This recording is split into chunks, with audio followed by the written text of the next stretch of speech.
Bienvenue à tous, merci d'avoir répondu présent, parce que c'est vrai que pour nous, la laïcité est quelque chose de très important. Moi, personnellement, ça fait depuis pas mal d'années quand même que j'essaie d'abord les conditions de vie au sein de différentes communautés à Bruxelles. On sent bien quand même qu'il y a une espèce de communautarisme, mais aussi au-delà de ça, un entrisme religieux qui est quand même bien présent. Donc c'est vrai que pour une fille issue de la communauté musulmane, c'est très très compliqué. Et donc vous pouvez vous imaginer qu'un lieu comme celui-ci, symboliquement pour moi, c'est quand même assez fort. Il est assez important parce que pour moi, effectivement, ça symbolise le vrai vivre ensemble, qu'on puisse tous se rencontrer, qu'on puisse aller de l'avant. Et voilà, et c'est vrai que le fait qu'à l'Observatoire, il y a énormément de gens qui ont témoigné, qui nous ont envoyé des messages, ça nous a permis d'abord de nous motiver à pouvoir mettre ce projet, parce que c'est un énorme projet qui demande énormément de moyens, mais aussi de moyens humains, d'énergie pour lancer. Mais on voit à l'heure actuelle, et vous le prouvez en étant là présent, c'est que les gens viennent, les gens demandent. Et pour nous, c'est très très important de pouvoir nous dire que finalement, ce projet-là, on n'était pas seul. On a des gens derrière qui sont effectivement contents que ça puisse exister, mais qu'on puisse aussi libérer la parole par des débats, par des discussions, tout dans le respect, parce que c'est vrai qu'il y a eu l'Observatoire des fondamentalismes à Bruxelles. Au départ, c'était aussi lancé pour qu'il y ait des débats, mais on s'est très vite rendu compte des limites des réseaux sociaux, où finalement on ne débat plus, mais où les gens se tapent dessus, se crient dessus, s'insultent, où on vous traite de tous les noms, de fascistes, etc. Et c'est vrai que quand on voit les personnes, quand on les regarde, quand on voit l'altérité en face de nous et qu'on peut discuter, c'est une autre manière plus respectueuse, puisqu'on voit la personne. Et donc c'est vrai qu'un café comme celui-ci a tout son sens. Et voilà, longue vie au Café Laïque, et encore merci. Et je vais céder la parole maintenant à Fatia Moudjalat. Merci d'avoir accepté notre invitation.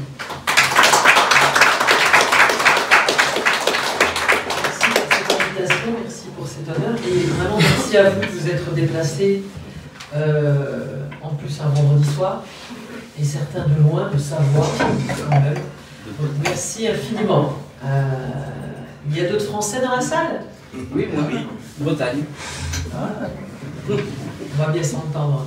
En tout cas, merci infiniment d'être venu, et vous allez voir, vous allez être très surpris, parce que pour une fois, vous allez avoir une Française humble.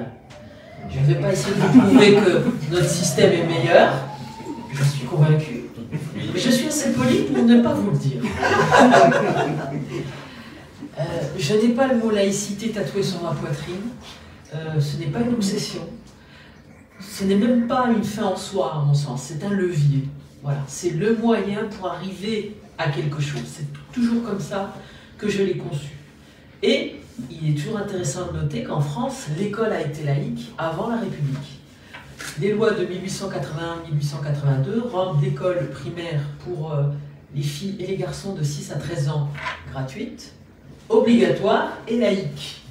Les trois allant de pair, parce que la gratuité ne suffisait pas, les parents, n'ayant pas le choix, envoyaient les enfants travailler à l'usine. Voilà, le fameux privilège blanc commençait déjà avec ces gamins dans les mines ou à l'usine. Donc il fallait que l'école soit gratuite, il fallait que l'école soit obligatoire et il fallait qu'elle soit laïque. 3 clés pour l'émancipation. Et ça, c'est un mot que mon camp idéologique, le camp idéologique auquel j'ai toujours appartenu, semble avoir oublié, l'émancipation. Individuelle et collective. Et s'émanciper, c'est s'affranchir. S'affranchir, c'est être capable psychologiquement, cognitivement, de mettre à distance, de faire un pas de côté en disant « Tiens, on peut penser autrement que ce que je pense ». Alors, on peut y retourner. Ça ne veut pas dire tourner le dos, ça ne veut pas dire trahir. Parce que le problème qu'on a souvent quand on est issu de certaines communautés, c'est qu'en fait, on nous traite comme du roquefort. On nous applique à nous le règne de l'AOC, l'AOP. Voilà, on est censé être authentique. Et si on n'est pas dans l'ostentation, c'est qu'on est dans la trahison. Ce genre d'alternative, il faut absolument les récuser. Alors pour la définition, laïcité, oui, c'est un mot hyper compliqué à définir et qui n'apparaît même pas dans la loi de 1905. Et cette loi de 1905 est tellement anti-religieuse, tellement méchante, vraiment, hein, que n'importe quel parent, encore de nos jours, peut demander dans n'importe quel établissement scolaire en France l'ouverture d'une aumônerie religieuse. Il suffit qu'il en fasse la demande au recteur. S'il y a une salle disponible, il y aura un aumônier. Prêtre, rabbin, à votre bon cœur, pas de souci. Voilà comme la loi de 1905 est violente et terrible. La laïcité, elle est en fait sur deux registres. C'est là où il y a un peu le malentendu, c'est que ça peut être une valeur personnelle, un idéal moral. Moi, par exemple, je suis laïque, vraiment. Je pense que la religion appartient à la sphère privée. Mais la France est une république laïque, la laïcité comme principe constitutionnel, qui ne s'applique alors qu'aux fonctionnaires pendant leur temps de service et qui impose la neutralité aux seuls fonctionnaires et neutralité religieuse. Mais imaginez que je me pointe au collège la semaine prochaine avec un t-shirt Vive Zemmour.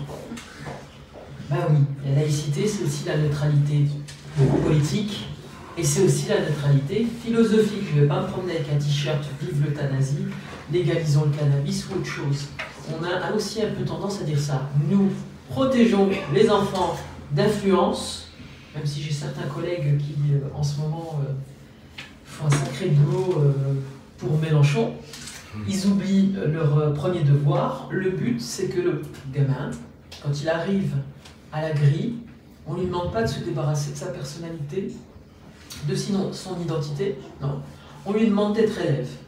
Et les élèves, finalement, c'est comme les anges. Ils n'ont pas de sexe, ils n'ont pas de genre, ils n'ont pas de couleur, ils sont élèves. Ils vont travailler ensemble. Ils vont aller en cours de sport ensemble. Ils vont faire piscine ensemble.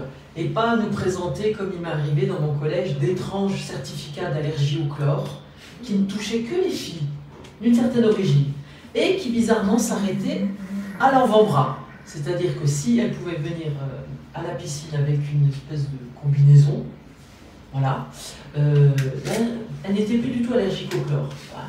C'est-à-dire qu'en fait, on va apprendre à des petites filles, puis c'est le cas avec mes nièces. On leur a appris depuis qu'elles sont toutes petites l'archouma. Je ne sais pas si vous connaissez ce mot. Alors, c'est pas de l'arabe, hein, c'est du dialectique. Mais ça veut dire en fait honte. Mais en fait, un dialecte maghrébin, c'est le mot qu'on utilise pour dire pudeur. Vous voyez déjà quand même psychologiquement ce que ça veut dire. Pudeur, honte. Ça ne touche pas les garçons, c'est bizarre, c'est surtout les filles. Ah, écarter les cuisses. Alors, mes nièces apprennent vite à couvrir leurs cuisses, à toujours serrer les jambes depuis toute petite.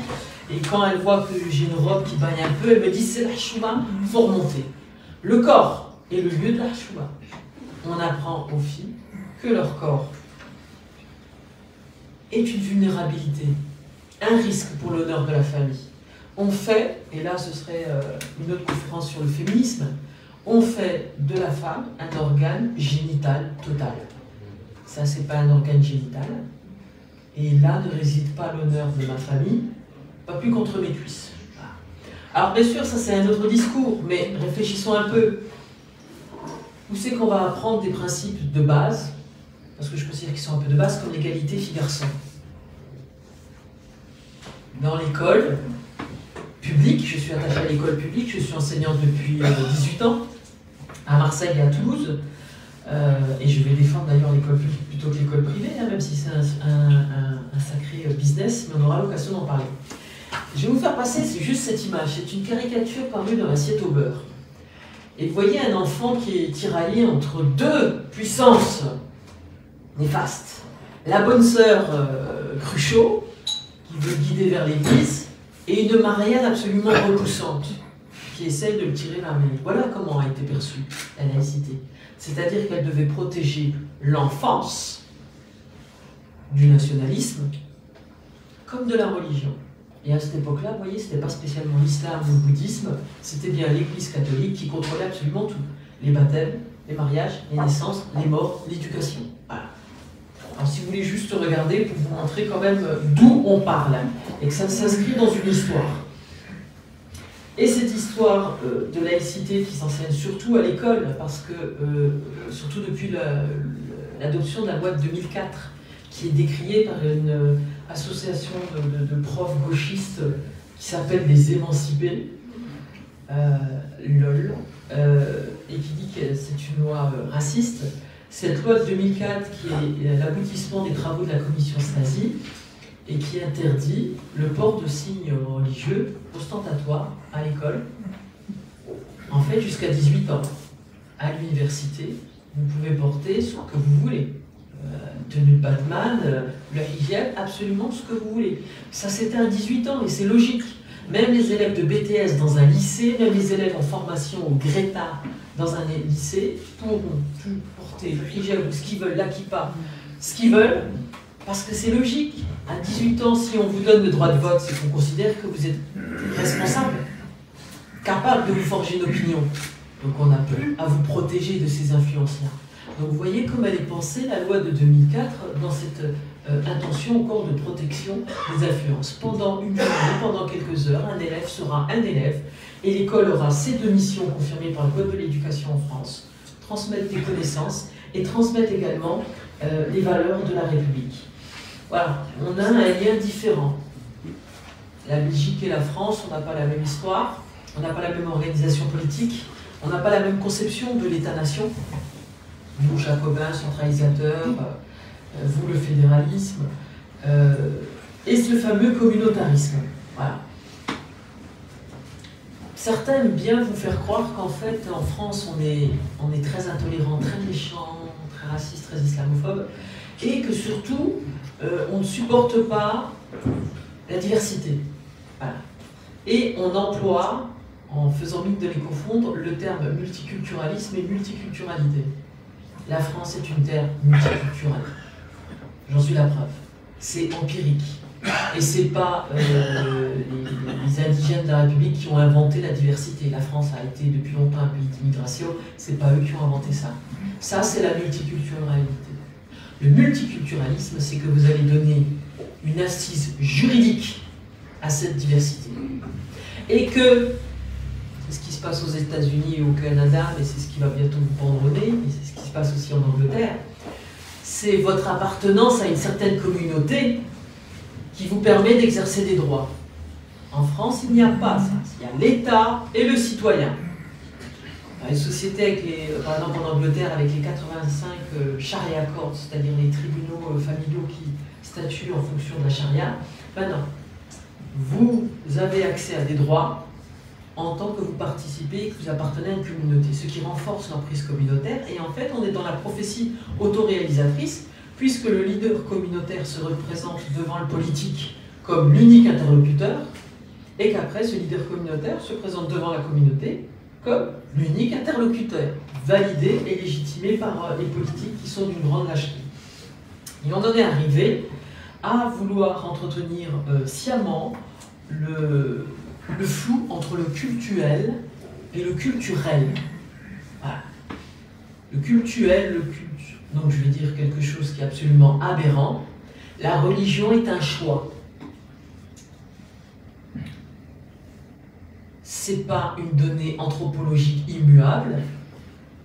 Ça fait partie de l'identité reçue et non pas innée.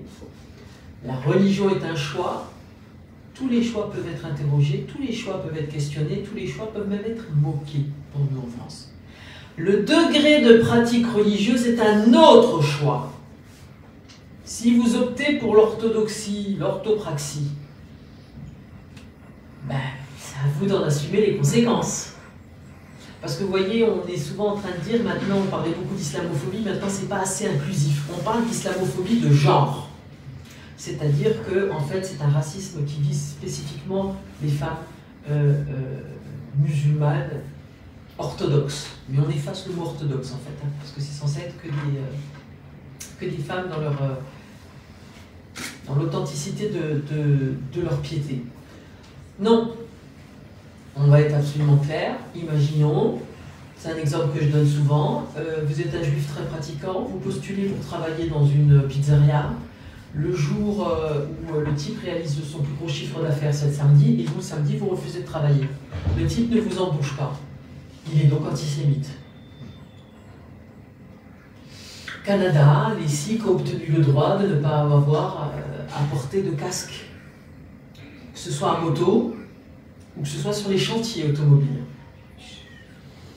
s'ils ont une prime d'assurance plus élevée que les autres, est-ce que vous allez trouver ça raciste contre les Sikhs? Ben non. Si votre choix d'orthodoxie réduit les opportunités économiques, sociales, sportives auxquelles vous pourriez prétendre, c'est à vous qu'il faut vous en prendre. C'est votre choix, vous l'assumez. C'est pas la société qui doit s'adapter. Et là, on est rentré dans une autre logique. Et plutôt que passer par le rouleau compresseur de la religion, là, on vous passe par le discours des droits civils. Mon corps, mon choix. On a complètement retourné, on est arrivé dans une liberté complètement vidée de substance, qui s'est retournée, ou c'est simplement la servitude volontaire. Non, il y a le cultuel, il y a le culturel. Ce sont des choses différentes. Et le culturel, c'est quelque chose de vivant, de composite, qui intègre une part innée, qui intègre une part acquise, qui est le fruit d'arbitrage. Parce que c'est ça qu'on oublie de vous dire. On oublie que l'individu compte, que la personne compte, et que les arbitrages comptent. Non, on vous fait croire qu'en fait le seul choix, c'est la conformité, ou l'hyperconformité. Vous n'avez le choix que de dupliquer, et en fait on assiste à un système très très bizarre où je suis fille d'immigrés algériens, j'ai vu les mères enlever le foulard, et j'ai vu les petites filles le remettre. Et il y a un phénomène de retraditionnalisation qui est en cours. On envoie les gamins à l'école coranique pour apprendre l'arabe, bien sûr. Alors c'est bizarre, les filles doivent porter le foulard pour apprendre l'arabe. C'est un peu étrange. Et puis en même temps, ça fait garderie gratos quand même, hein, le samedi matin, dimanche matin, voilà. Et donc vous avez une retraditionnalisation par le bas des gamins. Et puis nous, on a gagné de l'argent, on est devenus propriétaires, et puis plutôt qu'offrir une thalassothérapie dans le Pays Basque à nos parents, on leur a offert un pèlerinage à la Mecque. Bim, elles sont revenues, toutes voilées, tout emmitouflées, retraditionnalisation par le haut. Mais en fait, elle est où la fameuse créolisation là, dont il nous parle Mélenchon? Est-ce que cloner, imiter, c'est cette créolisation? Cette espèce de mélange composite qu'on fait qui est le choix d'arbitrage. Je prends un peu de ça, je prends un peu de ça, mais je prends pas du tout ça. Sachant qu'il y a des choses, à mon sens, où on doit s'autoriser, et là, on retournera dans le sujet de l'école, être clivant. L'égalité femmes-hommes, c'est pas négociable. Quelle que soit votre religion. Et même si Dieu venait ce soir ou Abraham. Le droit des minorités, c'est pas négociable. Le droit des enfants, ce n'est pas négociable. Voilà. Or, les penseurs multiculturalistes, eux, comme Bakopirek, disaient que c'était des traits occidentaux. L'affirmation agressive de soi, la raison scientifique, l'égalité femmes-hommes. Si c'est des traits occidentaux, c'est que c'est des traits qui ne peuvent pas s'appliquer en Orient. Premier degré de lecture. Mais si c'est des traits occidentaux, c'est des traits qui ne peuvent pas s'appliquer aux orientaux, y compris ceux qui sont nés en Occident. Et là, voilà pourquoi il est indispensable de parler d'école, parce que l'école est la première cible. Elle est la première cible parce que les enfants sont la première cible. Plus tôt vous les cylindrez dans une pratique, moins ils s'en écarteront. C'est un avocat qui a écrit un livre sur la laïcité, qui anime une chaîne YouTube d'une secte islamiste et qui demandait à un savant musulman à partir de quel âge les filles devaient porter le foulard. Et lui, il conseillait le plus tôt possible, avant 7 ans, pour qu'elles en prennent l'habitude et qu'après, elles ne l'enlèvent pas. Voilà le cylindrage qui est fait et qui est le propre de toute éducation religieuse. Voilà. Et si vous reprenez la Convention internationale des droits de l'enfant, ben vous voyez qu'il y a quand même un sacré problème. Cette Convention internationale des droits de l'enfant, elle parle beaucoup du droit des parents. Du droit des parents à transmettre leur identité, du droit des parents à transmettre leur religion, du droit des parents à transmettre leur culture. Et donc d'un droit des parents sur l'éducation des enfants. Ok. Et en même temps, on vous parle du droit des enfants, au loisir, à l'affection, à des choses comme ça. Qu'est-ce qu'on fait quand il y a conflit entre les deux? Prenons un exemple récent, les talibans, les filles, l'école. Parce qu'on va être honnête, hein, le modèle d'une société islamisée comme ils la veulent, c'est pas Dubaï, les stades climatisés, les belles tours, hein, c'est l'Afghanistan, on va être honnête. Hein. Voilà, sans garde-fou. On s'attaque d'abord aux petites filles, aux enfants, à l'éducation pour séparer. Et l'école est extrêmement vulnérable. J'avais posé comme question à la première fois que j'ai rencontré Blanquer dans une émission télé sur France 2, je lui ai demandé comment ça se faisait qu'en France, il était plus facile d'ouvrir une école que d'ouvrir une laverie ou un kebab.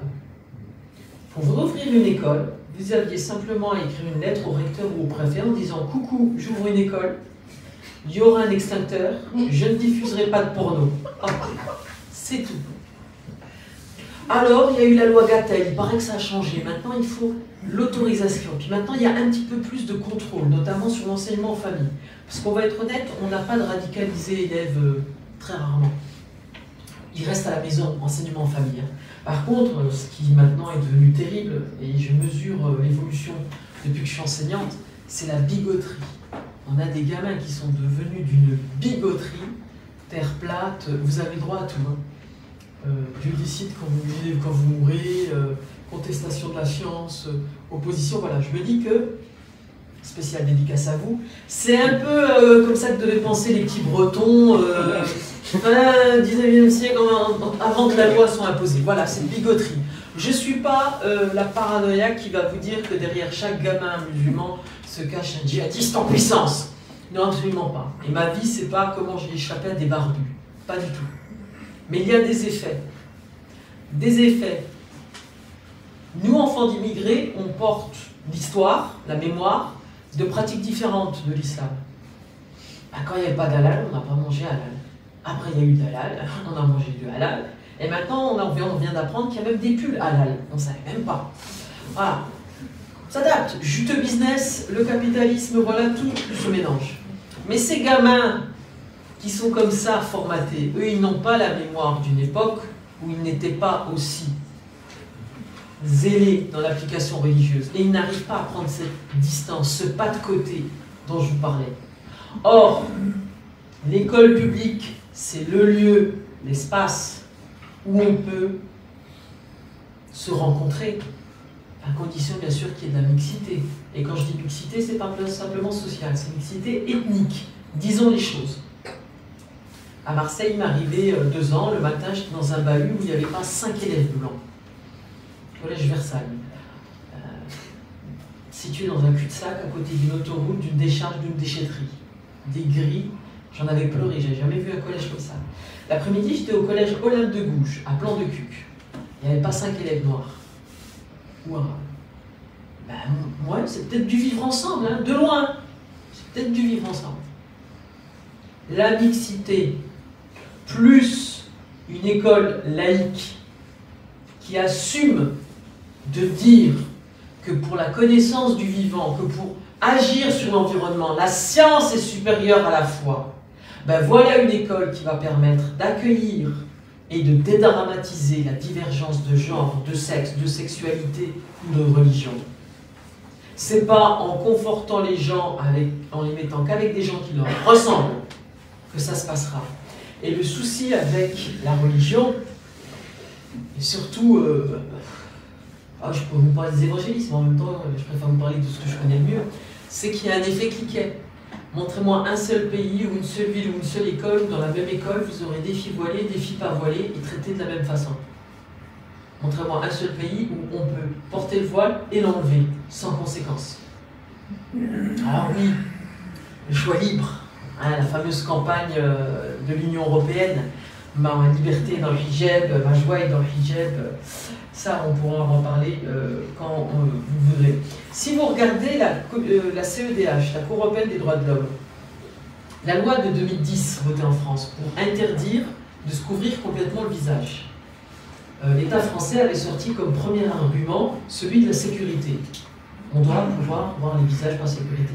La CEDH a rejeté cet argument. Par contre, elle a validé celui-ci. Un État a tout à fait le droit de vouloir que son modèle politique de sa nation réponde à certaines valeurs. Et qu'effectivement, l'accès au visage peut être considéré comme un élément de dignité, surtout pour les femmes. Emmanuel Lévinas disait que c'était un accès d'emblée éthique.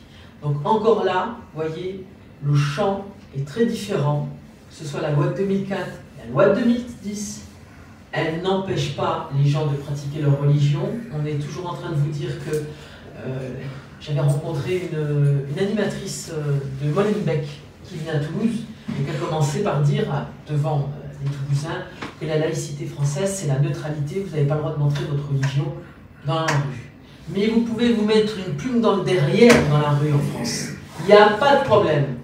Mais si vous la mettez en pleine autoroute, il y a un problème. Ou si cette plume vous dit d'aller vous faire sauter dans une école, il y a un problème. Ce n'est pas la société qui est neutre. Ce n'est pas du tout ce que dit les lois sur la laïcité. Non, vous pouvez pratiquer votre religion. Mais il y a des choses qui ne seront pas négociables. En tout cas, dans les espaces contrôlés par l'État. Parce que bien sûr, à l'intérieur des foyers, on verra ce qui se passe. Je vais vous donner des exemples précis parce qu'il faut que vous compreniez que ce n'est pas du fantasme. Déjà, le clivage dont je vous parlais, qu'il fallait assumer. Le livret laïcité qui nous a été donné en 2015 dans le gouvernement avec Najat Vallaud-Belkacem disait qu'il ne fallait absolument pas établir de comparaison, ni mettre en rivalité, ni rien entre la raison scientifique, la science et la foi. Alors oui, en Afrique du Sud, on dit qu'on remet en cause le principe de la gravité en disant que c'est un truc de blanc. Bah, sautez par la fenêtre et vous verrez si c'est un truc de blanc. Oui, faut être dans le... Il faut assumer de lever. Ça va offenser les petites oreilles de chaste de vos élèves. Eh ben, ils dédramatiseront l'offense. Il faut qu'on arrête parce que Florence parlait de la censure. Mais il y a pire. Il y a l'autocensure. L'autocensure des profs. Et c'est sûr que dans le 93, hein, en Seine-Saint-Denis, vous avez des profs de Sud qui vont vous dire qu'en fait, ils font ça pour aider les gamins, ils laissent les gamines porter le foulard, ils s'en fichent. Non, c'est de la pure démagogie. Ils ne travaillent pas trop, les copies ne sont pas très compliquées parce qu'ils n'ont aucun objectif scolaire de réussite, parce que ça, c'est trop stigmatisant, trop discriminatoire. Et puis, ils vont laisser faire. Non, il y a des choses, il faut assumer. Sur l'enseignement de la Shoah, contre l'antisémitisme, sur la science. Alors oui, là vous pouvez dire, il y a quand même des gens, un inspecteur général d'éducation nationale qui a recommandé que nous mettions en place des cours sur la spiritualité dans les écoles. C'est Abdenour Bidar. Un soufi qui est assez problématique sur ces positions-là.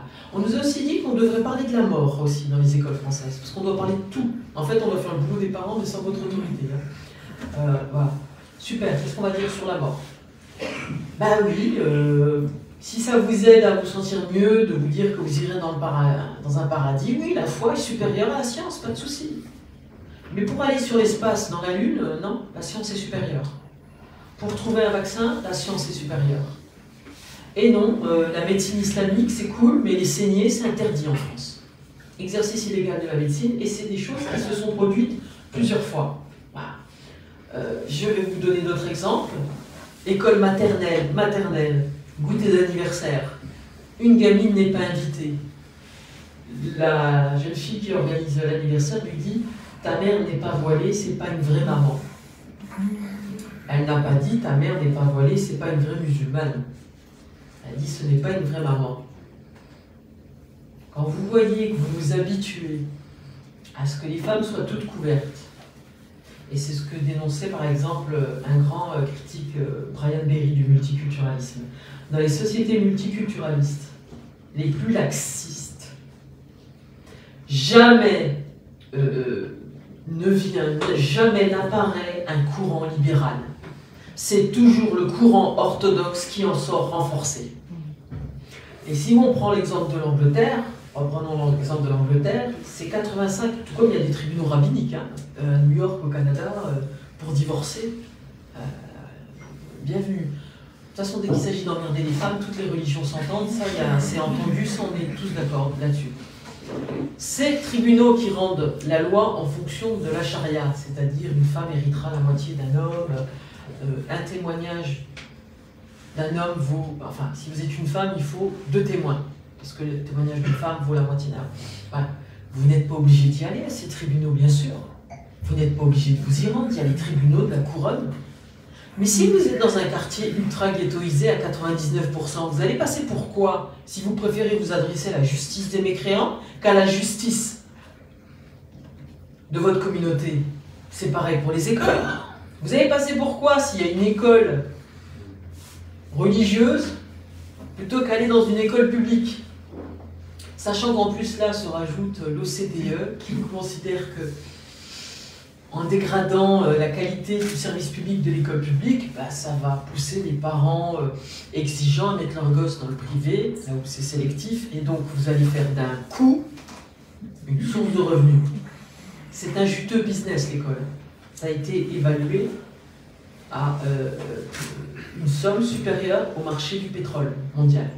Parce que les parents sont de plus en plus inquiets et ils pensent que le diplôme, c'est la clé pour rentrer dans le monde du travail. C'est aussi pour ça qu'il y a de plus en plus d'écoles bizarres qui sont créées. Et en fait, vous payez pour avoir un diplôme qui est à peine reconnu.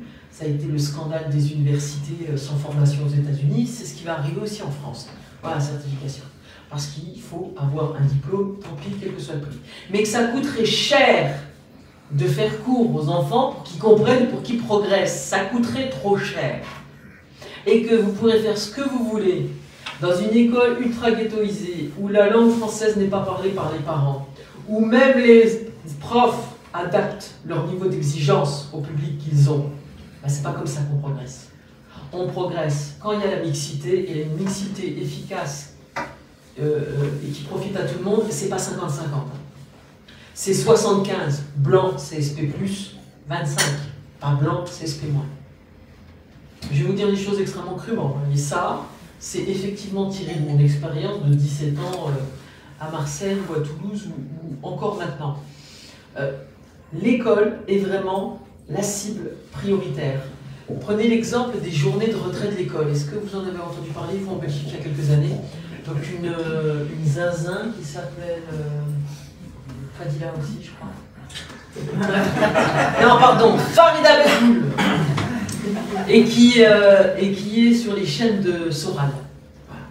Et qui a créé avec Nabil Enasri, qui est devenu docteur sous les auspices de François Burga et qui fait beaucoup de conférences sur l'importance de l'école pour la communauté musulmane. Les journées de retrait de l'école consistaient à inciter les parents, surtout musulmans en France, à retirer tous les jeudis leurs enfants de l'école, parce qu'en maternelle et à l'école primaire, on leur apprenait la masturbation, l'homosexualité et on leur montrait des films porno. Voilà ce qu'ils ont raconté. Donc voilà ce que des gens ont cru. Et ce type-là est docteur. Alors maintenant, il faut un peu plus subtil. Maintenant, vous avez Fatima Ouassak, du Front des Mères. Alors, elle est hyper diplômée, Sciences Po Paris, brillante. Mais elle surjoue la nana de quartier pour faire croire que son association a une vraie assise populaire. C'est le Front des Mères. Elle est reçue à France Inter, à France Culture, comme si c'était le pape. Et là, elle modère un peu ses propos. Elle les modère un peu moins quand elle s'exprime devant sa communauté. Mais qu'est-ce qu'elle dit? Elle dit que l'école française est raciste. Qu'elle a peur que ses enfants soient déportés dans des trains.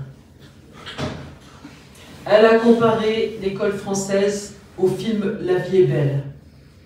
C'est-à-dire qu'on essaye, les parents immigrés, essayent de faire croire à leurs enfants que tout va bien, alors qu'en fait, ils sont dans un état qui cherche à les tuer. Elle a utilisé le mot. Voilà ce qu'elle dit de l'école républicaine et voilà ce qu'elle dit des profs. École, cible d'une attaque. Des extraits d'un livre absolument immonde qui s'appelle Fatima moins bien notée que Marianne, qui est sorti en 2016, qui a été écrit par François Durper, je ne sais pas si vous le connaissez. Alors c'est un spécialiste des États-Unis, en fait il a regardé 3 séries américaines et il est spécialiste des États-Unis. Et le type il a honte d'être blanc. Donc il va chez son coiffeur pour qu'il lui fasse des coupes bizarres pour faire croire qu'en fait il a des cheveux crépus. Ridicule. Et il a écrit ça avec une sociologue, Béatrice Mabilon-Beaufils, qui est aussi idiote qu'elle. La laïcité, je cite, je ne fais que citer, je ne commente pas. La laïcité est un instrument d'agression des minorités. On traite les enfants à l'école comme des colonisés. Laïcité conquérante, extensive. Laïcité, encore une fois, conquérante. Voilà. quand Jules Ferry, voilà, comme par hasard, la colonisation a commencé avec l'école laïque, parce que les deux sont liés. L'école, c'est ce facteur d'acculturation. La laïcité donne lieu à une œuvre de réduction des indigènes. Et cette phrase incroyable, l'identité n'existe que par le sentiment d'identité,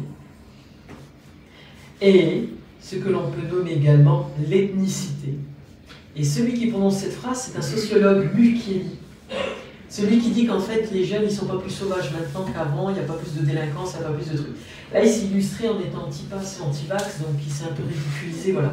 Mais voilà ce qu'il disait. C'est eux qui parlent d'ethnicité. Et donc, il faut apprendre aux gens à être de bons sauvages. Et d'ailleurs, une membre du Parti des indigènes de la République, un peu plus subtile que Ouria Boutedja, qui, elle, dans son livre, disait à 3 reprises, il faut combattre notre intégration. Eh ben, cette jeune fille dont je vous retrouverai le nom a écrit un livre qui s'appelle « Rester barbare ». Voilà. Entre nous, c'est vachement plus simple de rester barbare tranquillement en France, plutôt que de rester barbare en Afghanistan, ou que de rester barbare en Algérie, ou dans un pays au Népal, où quand une femme a ses règles, elle doit quitter physiquement pendant 1 semaine le domicile parce qu'elle est impure. Ouais, vous savez, c'est ça qui est quand même assez fascinant, c'est qu'en France ou en Belgique, elles sont trop bien, la joie est dans le hijab, la liberté dans le hijab, super. Mais le fait que ces femmes puissent conduire, sortir, travailler, faire ce qu'elles veulent, pas de souci. C'est pas dû à l'islam, hein. C'est dû à l'état de droit occidental qui empêche les religieux de mener à bien leur entreprise de contrôle du corps. Parce que dès qu'ils le peuvent, ces religieux, qu'est-ce qu'ils font? C'est les femmes à la maison. Et surtout pas d'éducation pour les filles. Donc ce n'est absolument pas dû. Vous pouvez mettre le hijab rose à paillettes, ce que vous voulez.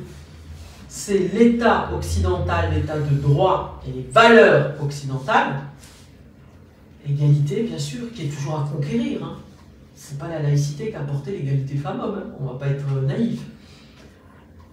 Mais c'est l'état de droit qui permet ça. Alors bien sûr, c'est vachement plus simple en France de porter un hijab, sachant que vous pouvez travailler dans votre appart, voyager sans être accompagné d'un manager, d'homme, d'avoir le permis, tout ça. Facile, restons barbares. Mais chiche, va être barbare au pays des barbares. Et après, on pourra en reparler. Alors, je vais prendre 2 exemples concrets pour terminer, mais avant quand même, je voulais vous citer quand même un texte, toujours pour vous montrer que l'école est la cible.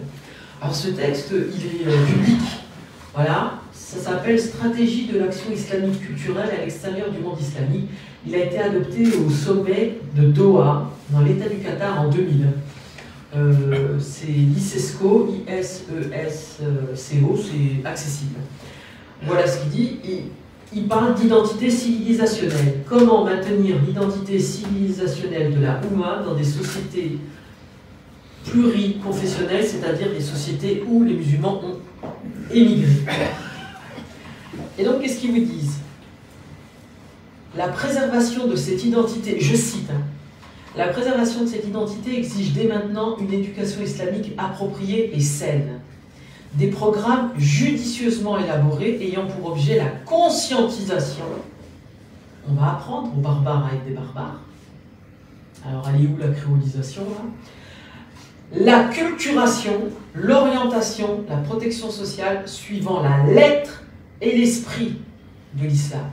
On va fabriquer, on est dans ce que disait qualifié Fethi Ben Slama de fabrique du surmusulman, c'est-à-dire un musulman plus musulman que les autres. Parce que sinon, il a l'impression d'être un musulman aseptisé, européanisé, pas authentique. Vous voyez, un mauvais roquefort qui est produit ailleurs que là, ça devrait être produit. Autre citation. La culture occidentale qui s'impose aux enfants des musulmans vivant en Occident du fait de l'invasion médiatique nécessite une planification complète et exhaustive. Voilà. Donc ils annoncent un plan. Et qu'est-ce qu'ils disent? Ils disent que l'enfant musulman reçoit dans les sociétés laïques des opinions incompatibles avec l'islam.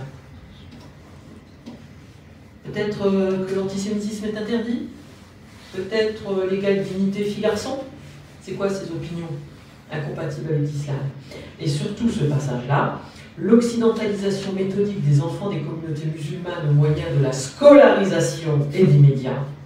Les enfants des communautés musulmanes s'exposent à un procédé méthodiquement conçu pour les imprégner des valeurs occidentales, complot, et leur faire adopter la pensée, le comportement, les us et les habitudes qui sont en corrélation avec ces valeurs. C'est quoi ces valeurs, encore une fois? Manger du porc, c'est pas une valeur. Hein. Donc c'est quoi ces valeurs? Je continue. Ce procédé est mis en pratique à partir du cycle scolaire prématernel et passe par les étapes successives de la formation éducative. Il est doublé par l'influence et l'impact des pressions de la rue et des médias et autres moyens extérieurs, même dans le monde du travail. Et là, vous vous dites, tiens, voilà des gens qui se sentent assiégés, qui doivent bâtir une citadelle. L'intégration, c'est naturel. La créolisation, c'est un phénomène naturel. Voilà. On mange, tiens, on mange des pizzas, de la lasagne, on ne mange pas du couscous, même si c'est le plat préféré de Sandrine Rousseau. Voilà. Il y a des choses comme ça. Là, ce qu'on dit, c'est que cette influence est faite pour éloigner les musulmans de la communauté. C'est-à-dire qu'il ne s'agit pas d'être musulman, c'est-à-dire qu'il s'agit d'avoir le label, le tampon bon musulman. Et le bon musulman, c'est un islamiste. Le bon musulman, c'est le musulman voyant, revendicatif.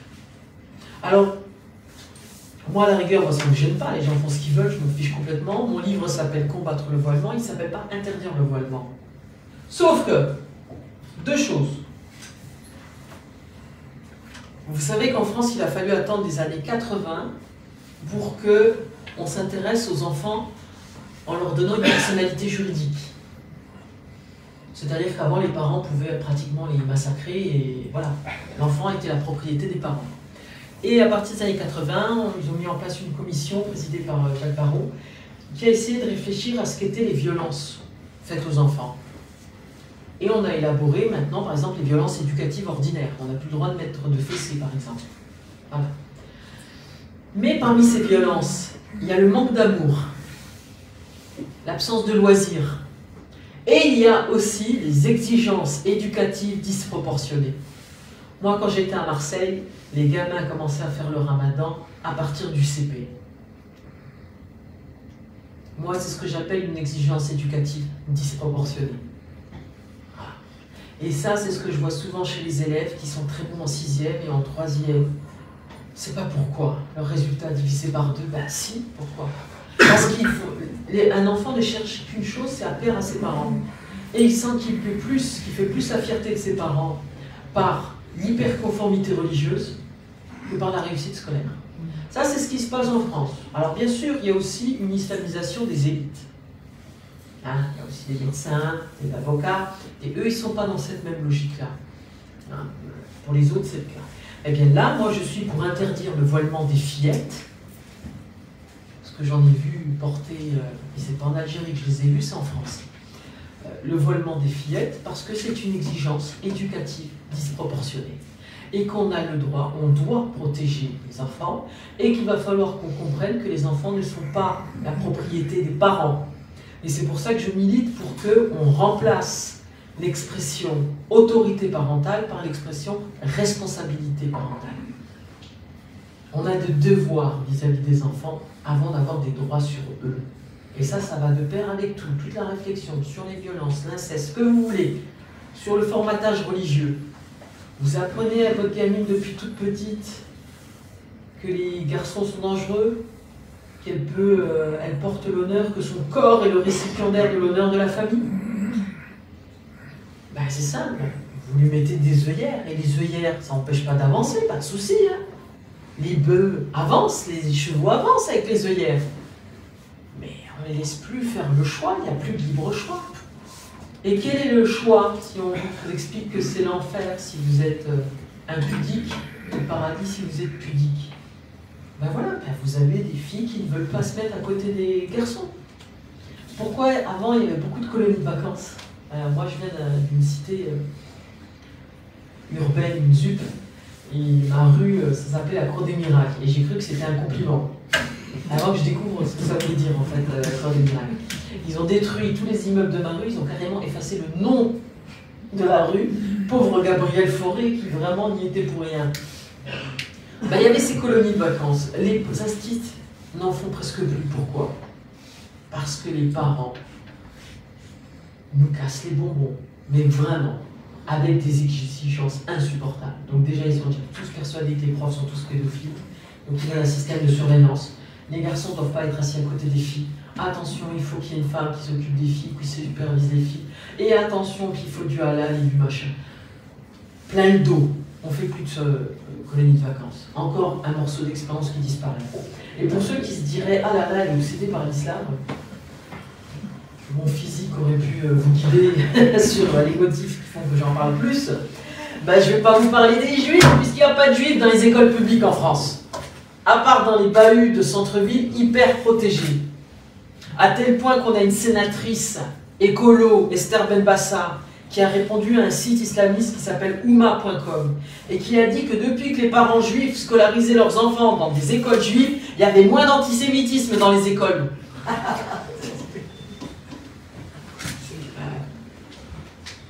Et je vais même vous dire un truc, moi mes élèves ne sont pas antisémites, ils n'ont jamais vu de juifs. Et quand il y a eu un documentaire tourné à Toulouse, un des membres de l'équipe sur l'antisémitisme, vous savez, on vient de commémorer les 10 ans de la tuerie de Mohamed Merah. Et un des membres de l'équipe était un juif orthodoxe. Donc je lui dis de venir devant ma classe de 3e et de mettre une kippa, il ne mettait pas. Et voilà, c'était très amusant les questions. Une fille lui a dit, mais c'est joli, c'est quoi comme tissu, combien ça coûte? Les autres lui ont dit, mais comment vous faites pour que ça tienne dans votre tête, sur votre tête? Et il leur a expliqué le principe du Shabbat des orthodoxes. Et quand ils ont appris qu'il n'avait même pas le droit de jouer à PlayStation, parce que lui c'était Shabbat, pas d'électricité, rien. Ils ont fait, waouh, votre religion c'est pire que le ramadan. Mais aucun mot. Alors, j'ai pas de problème d'antisémitisme parce qu'en fait, ils ne savent même pas ce que c'est. Il n'y a plus de juifs dans les écoles publiques, sauf quand elles sont hyper protégées, comme les lycées du centre-ville. Et résultat, il y a de plus en plus de juifs qui, pour se protéger, vont dans des écoles confessionnelles. Et eux-mêmes se retraditionnalisent alors que c'était la communauté la plus laïque de l'univers. Mais comment faire autrement? Comment faire autrement, surtout après les 10 ans de la tuerie perpétrée par Mohamed Merah? Si vous vous rappelez à l'époque, on n'a pas eu la réaction qu'on aurait dû avoir. Il n'y a que la communauté juive qui a manifesté, alors qu'on aurait dû tous descendre. Voilà. Parce que assassiner des enfants et leurs parents, voilà, mais dès qu'on est juif, c'est comme s'ils étaient un peu responsables. Bayrou n'a pas interrompu sa campagne présidentielle. Et il a préféré se concentrer sur les souffrances qui avaient dû amener Mohamed Merah à assassiner ses enfants. Donc voilà pourquoi je ne vais pas vous dire « Ah, la loi de 2004, elle concerne les gamins à qui parlent. » Ben non, c'est pas les enfants juifs, c'est des écoles publiques. Voilà. Mais cette loi, si une loi s'applique, ou plutôt si une loi a des effets différents, selon que vous êtes une femme ou un homme, c'est pas forcément que c'est une loi sexiste, ou c'est une loi raciste. Par exemple, moi je ne conduis pas, j'en ai rien à foutre des limitations de vitesse et du prix du gasoil. Le gars qui a une Ferrari, il va vachement souffrir des limitations de vitesse à Paris à 30 km/h. Une loi peut s'appliquer différemment et avoir des effets différents. Donc bien sûr, la loi de 2004 semble plus toucher les filles. Ben parce qu'on n'a encore jamais vu des cathos se promener avec une croix comme ça. Tout simplement. Mais je peux vous dire que si vous venez avec un t-shirt, à une époque il y avait des t-shirts très à la mode, fuck you, tout ça.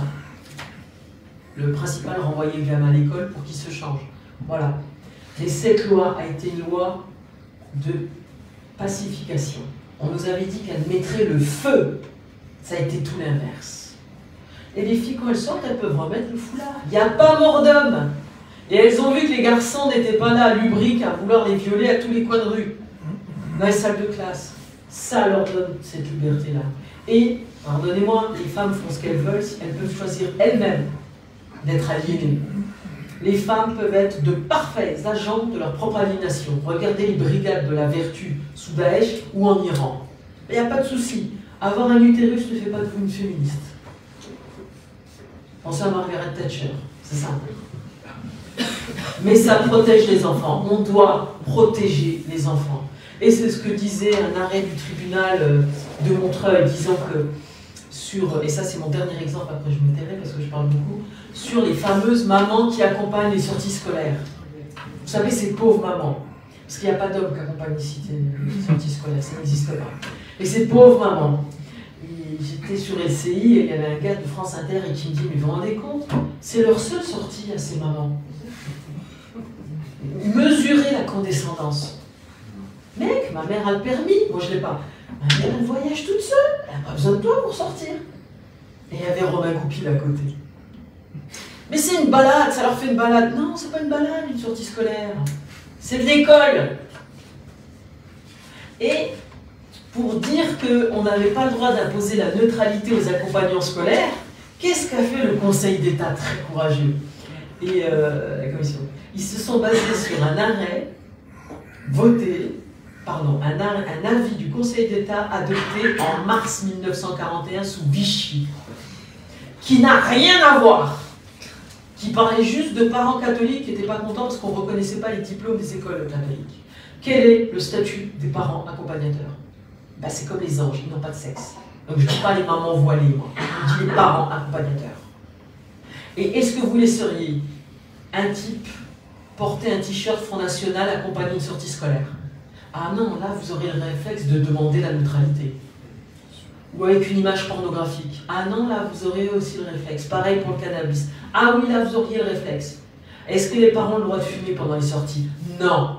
Parce qu'ils sont accompagnateurs et donc délégataires d'une mission de service public. Et donc oui, on peut leur demander cet effort-là. Et non, il ne s'agit pas de dévoiler les femmes.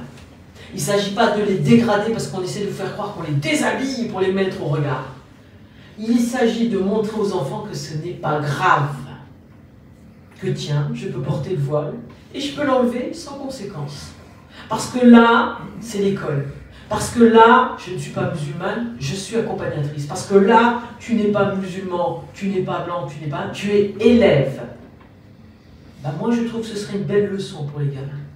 Parce que, dernier exemple, et là vraiment je m'arrête, toujours école maternelle, spectacle de fin d'année sur les sentiments. Alors, ils n'y ont pas des scènes hard, hein. Ils se tenaient par la main, les gamins. C'était des gamins de 3-4 ans. Une mère voilée est sortie du public et allait chercher sa gamine parce qu'elle tenait la main à un garçon sur la salle du spectacle. L'effet cliquait. Alors je comprends bien, ça peut être merveilleux quand vous avez affaire à des avocats et des machins, puis vous dites « Oh, qu'est-ce que c'est pour la diversité, c'est trop mignon ». Vous vous en foutez parce que ça n'a pas de conséquences sur votre confort de vie. Vous en foutez parce que ce n'est pas vos enfants qui sont concernés. Vous en foutez parce que ce n'est pas vos enfants qui subiront les conséquences. Donc Sandrine Rousseau, avec ses privilèges de bourgeoise blanche, qu'elle a confessé le lendemain, et pour lesquels elle a demandé pardon. Ben ouais, ça ne la concerne pas. Elle n'en veut pas du foulard pour elle et ses gamines, et elle sait pourquoi. Parce que c'est un instrument sexiste, parce que c'est l'instrument du patriarcat. Mais ça, c'est bon pour les autres. Et ça, c'est la construction de l'autre, l'altérité. L'autre, c'est bon. Et ça, c'est le truc des bourgeois. Pas dans mon jardin, c'est le principe de sinistralité. Tant que ça ne conduit pas à vous emmerder, vous vous en foutez. Vous allez célébrer la diversité parce que vous serez tranquille chez vous dans votre confort bourgeois. Ben non, quand on est dans une logique, j'allais dire de gauche, je ne sais pas que ce serait un gros mot ici, on choisit pour les autres le meilleur. Et c'est ça l'universalisme, qu'il concerne le féminisme ou autre. Ça ne veut pas dire que je veux que les gens s'habillent comme moi. Ça veut dire que j'ai un degré de dignité qui n'est pas négociable. Kant disait que dans l'ordre des choses, on avait soit un prix, soit une dignité. Si je peux vous remplacer par un prix, vous n'avez pas de dignité. Les prostituées, ce n'est pas des travailleuses du sexe. Ça n'existe pas, le travail du sexe. C'est de l'exploitation, basée sur une subordination.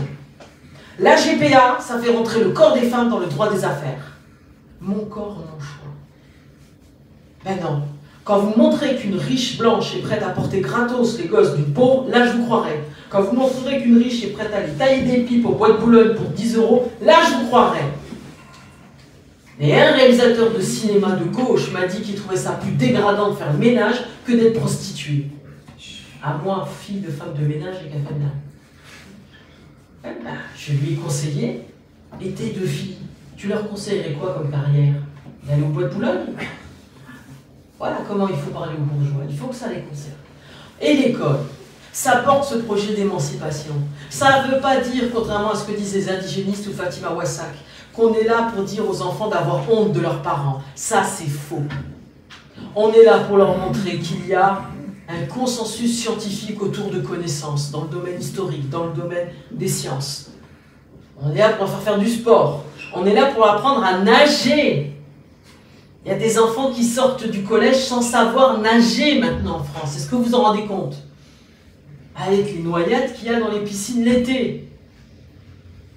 Voilà ce qu'on est en train d'apprendre. Et on n'est pas là en train de manipuler. Par contre, on doit transmettre des valeurs. Et là, on doit assumer, oui, la liberté, l'égalité, la fraternité, l'égale dignité des femmes et des hommes, les droits des minorités, les droits des enfants. Ce n'est pas négociable. Quelle que soit votre tradition, quel que soit votre degré d'exigence, d'authenticité. Merci.